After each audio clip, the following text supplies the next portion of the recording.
So that's one of the, I think, one of the fears. I think we got to make sure we execute that properly. Right. But then the other flip side of it is it opens a world up for us for like very large corporate events, Right. very big events like St. Patrick's Day Yep. and Oktoberfest. I mean, where we could get thousands of people in. We could have large concerts with big bands and everything, and we got the space to do it. So. Without a doubt. I mean, the space is massive from what Yeah. I'm seeing and from what you're describing. Right. Now, how did y'all initially decide on McKinney, a place to open the brewery at? You know, Tupper and actually I both lived in Allen. Okay. Kind of had kids originally in Plano, moved up to Allen. There is another brewery in McKinney called Franconia. Right.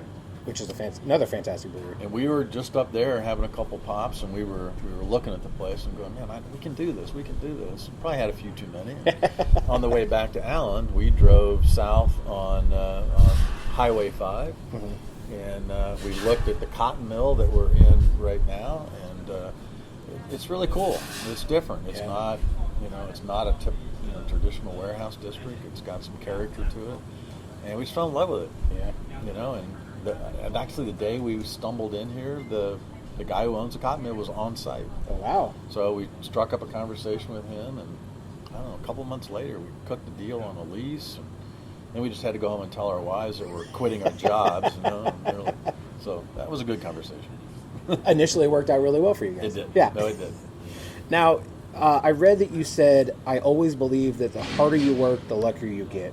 What do you feel was luck, and what do you feel was hard work over the past 7 years? Well, I still have a core belief, even after doing this and working my ass off, that it's a 50-50 split. Right. You got to work really hard, but boy, the stars and the moon have to align. True. It's the people you meet, it's the relationships you build. And some of those are, working hard, but it's just like, well, if I was never in this spot, I wouldn't have met this person who introduced me to this person. Because, that project's almost $18 million. Yeah. So I don't got $18 million. No, neither do I. So it all had to be pulled together and constructed. So, it's just working hard, putting yourself in a good position, being a decent human being. Is that? Don't be a dick. That's a good thing. Don't be a dick. Yeah. Don't hit anybody. True. Yeah. When you get pissed off. Right. So, I don't know. It's just it's an equation that somehow you just gotta work through. It's a fine line of being human, really. Yeah. Yeah. Right. Now, how many of the original recipes that you were doing 6 years in your garage made it over to the facility here? 0. Really? I don't think we make any of them anymore. Okay. Everything has changed dramatically. Right. So, our IPA was all Centennial IPA back in the day. Yeah. Now it's a Mosaic, and it's all, and quite frankly, where I used to brew beer, Right. I haven't brewed beer in 8 years. Wow. And quite frankly, my middle son, who is our head brewer, he's been our head brewer for 8 years now. He knows thousands of times more than I do about it. So people say, well, what kind of hops are in your IPA? I'm like, hell, I don't know. Right. I don't know anymore, So, but I think it takes having somebody focusing on the business side of it. Yes. Somebody focusing on the production and making beer and making it of good quality and on time. Mm-hmm. Then it takes a whole set of skills for people to really manage your sales effort, because you can't grow a business unless you have relationships with big distributors. Without a doubt. And they're a vital part of the business, and you got to work with them. And then you got to have marketing where you touch all your consumers, and you got outreach. The good news is my daughter does all my marketing, my middle son does all the brewing, and my oldest son does all of the sales and finance stuff. Wow. So it's remarkable. So it's all in the family. So It's really worked out well for you. This is all family business. Right. And that is undoubtedly the best part of it. Oh, I imagine, because you could getting up every day and working with your kids. It's unbelievable. Yeah. So. Obviously, I imagine there are the I do this guy today, but at the end of the day, you're still family. So it doesn't really. You get. I think the only fast. rub of it being family is when we get together for Christmas or Thanksgiving or whatever. Yeah. All we want to do is talk about beer, and our wives are like, "Can you give it a rest?" Right, you're not at the office anymore. Right, yeah, right. It's like, no, try this. Right. Oh no, here goes the conversation. Yeah. My girlfriend's that way with a lot of beer when it comes to some of my friends too. She's like, "Okay, I'm out." Yeah. Yeah. Right. Now, your DDH IPA and your full-grown series have taken on a life of its own. What do y'all enjoy doing when it comes to tinkering, when it comes to both the beers? Because your DDH now, you're up to 32, I believe. Yeah. DDH is interesting in a good and a bad way. Right, of course.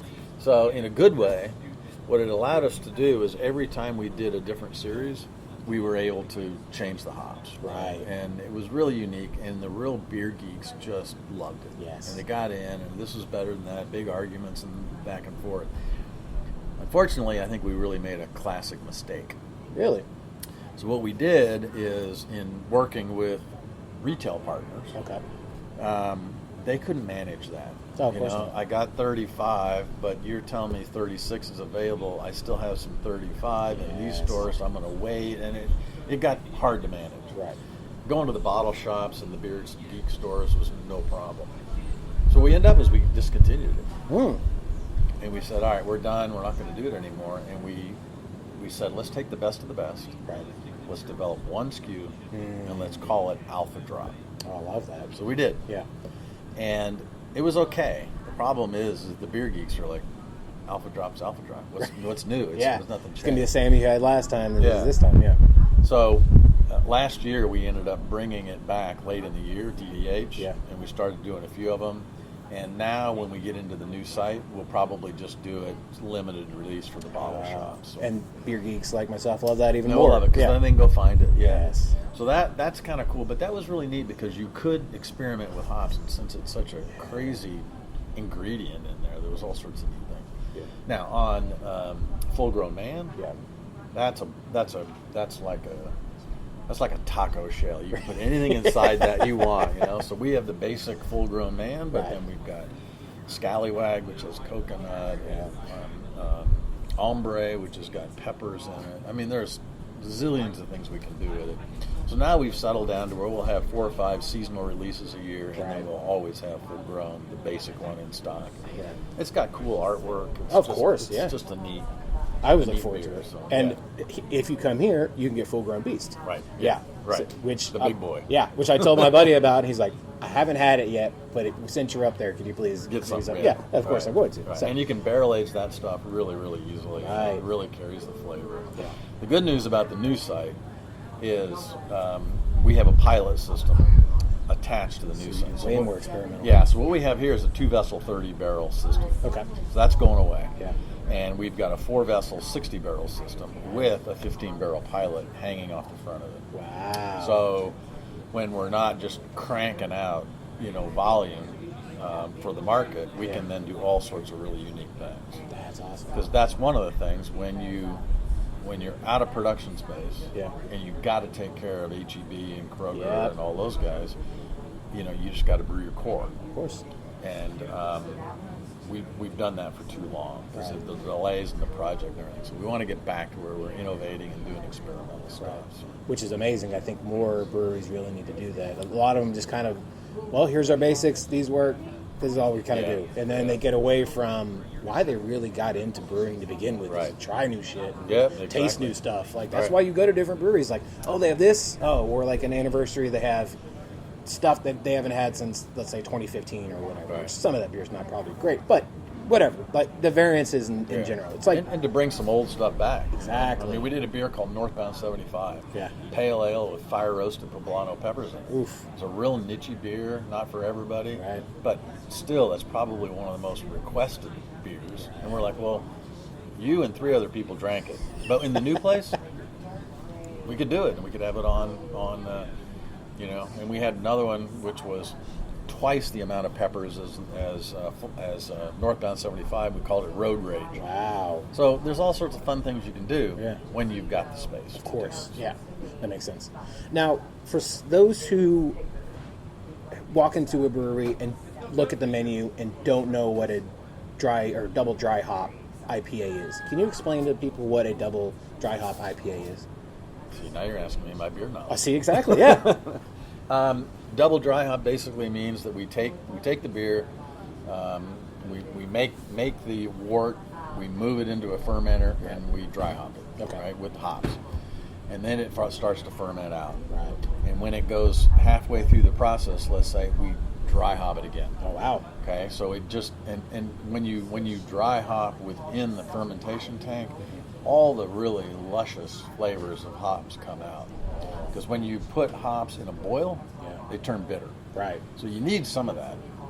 But all that stuff in the tank is where you get this over-the-top florals and citruses and all that stuff. So That's amazing. yeah, a lot of that we really favor and want to do more of that because, I mean, West Coast IPAs, Texans are not, they can't palate those. No, I In mean a they're lot of becoming cases. popular, but again, in Texas, Right. we're not It's used more to of the it. East Coast stuff. Of course. So we had a funny story is that my two boys, they went out to Portland Okay. to do research. Yeah.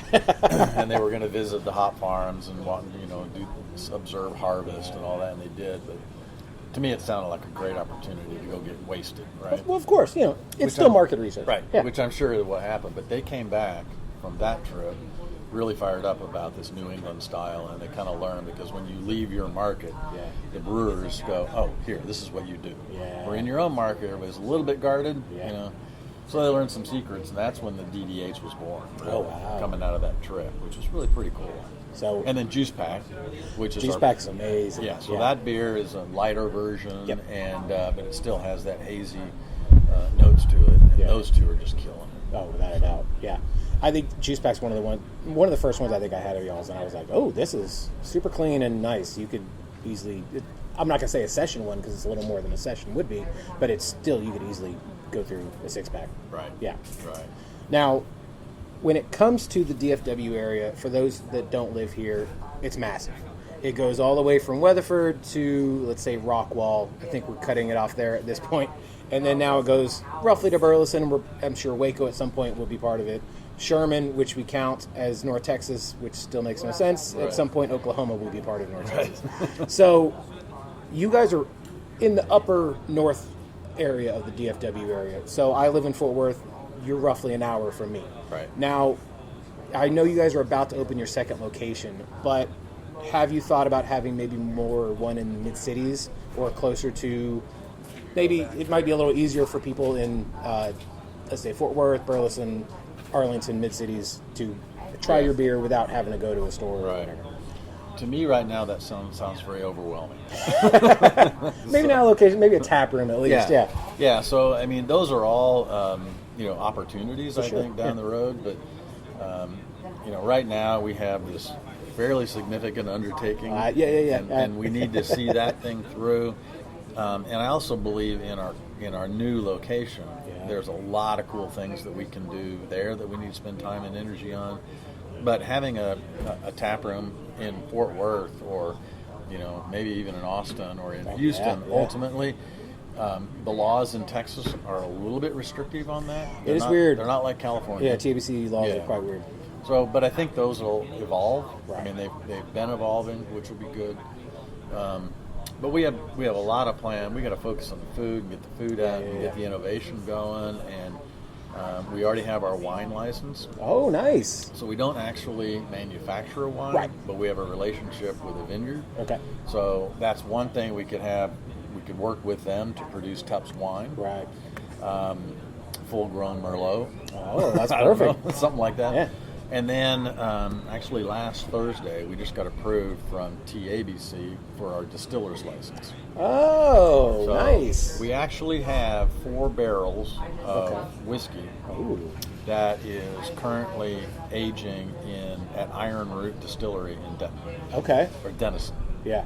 Wow. So that will be available when we open the full site at the new location. Right.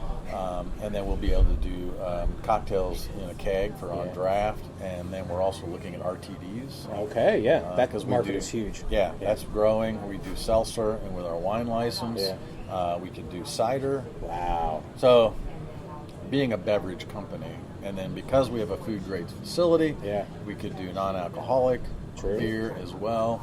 There's some special equipment you need if you're going to do it right, like a pasteurizer. Right. So we will have to invest in some of those things, but we've got a lot on our. You guys are doing one-stop shop. Yeah. Yeah. Well, and when you go to the new location, we want you to show up, we want you to eat, we want you to drink. Right. If you don't like beer, you like whiskey, You don't like whiskey, you like beer, but you like wine and seltzer and cider. So, yeah, you do slushies. True.